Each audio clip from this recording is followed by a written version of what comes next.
ကိုချင်းတဲ့ကိုလေးရဲ့ယူခင်တို့ယူတဲ့လေးနာရီထိုးလာပါတော့အခါမောမလာဖို့ညောပေါ်လေးနာရီထိုး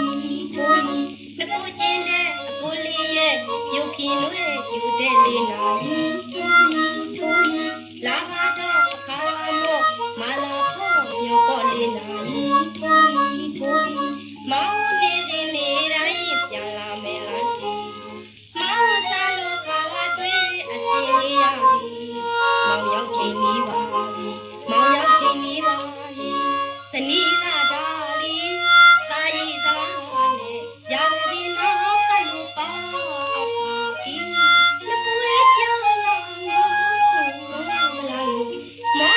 လို့သူနာစီတူလေးနဲ့